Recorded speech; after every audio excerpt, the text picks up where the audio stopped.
8वीं कक्षा के छात्र के फेल होने के डर से घर से भागने के मामले में अपडेट यह है कि बच्चा गांधीनगर थाना पुलिस द्वारा रोक लिया गया है और उसे अब परिजन के सुपुर्द किया जाएगा। वहीं इस बारे में जब जवाहरलाल नेहरू मेडिकल कॉलेज के एसोसिएट प्रोफेसर और मनोरोग विशेषज्ञ डॉक्टर चरण सिंह गिलोवा से बातचीत की गई तो उन्होंने कहा कि परीक्षा के मार्क्स को लाइफ से ज्यादा महत्वपूर्ण बना दिया गया है, जिससे स्टूडेंट्स खासे तनाव में रहते हैं। उसे स्कूल और घर दोनों जगह अच्छे नंबर लाने और उसके नुकसान के बारे में बताकर ही डराया जाता है। ऐसा है कि प्रॉब्लम ये है कि हम बच्चे की जो परवरिश कर रहे हैं ना, वो इस तरह से कर रहे हैं कि हमने मार्क्स लाने को ही या उनके जो नंबर आते हैं उनको ही सब कुछ बना दिया है।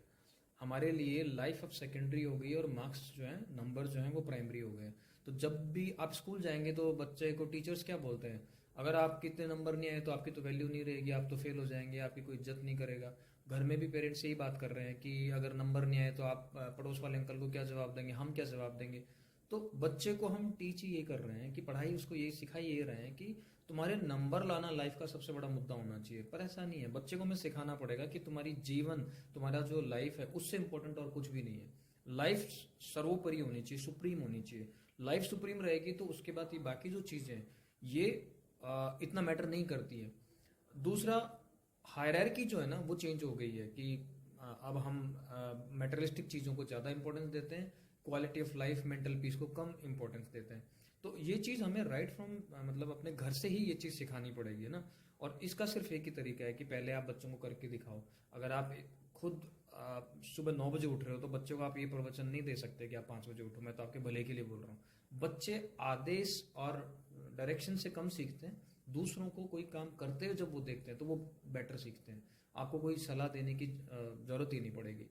तो अगर हम राइट फ्रॉम बर्थ, बचपन से ही, चाइल्डहुड से ये सब चालू करेंगे ना, तो ये सारी समस्याएं फिर नहीं आएंगी। तो हमें घर पे भी काम करना पड़ेगा इस दिशा में और स्कूल में भी काम करना पड़ेगा।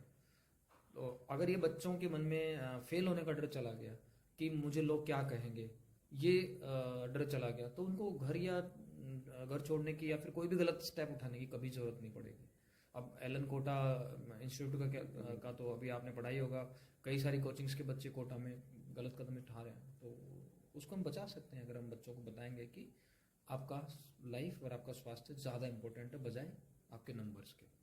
फिर आपका नाम? मैं डॉक्टर चरण सिंह हूँ। डॉक्टर जिलोवा ने कहा कि यदि इन पर अंकुश लगाना है तो बच्चों के साथ दोस्त सा व्यवहार करें और लाइफ व स्वास्थ्य को मार्क्स से ज्यादा महत्वपूर्ण माने, तभी जाकर इन सब पर रोक लग सकेगा। और उन्होंने कहा कि यही दबाव का कारण है कि कोटा में आत्महत्याओं का ग्राफ बढ़ रहा है। अजमेर से नवीन वैष्णव की रिपोर्ट।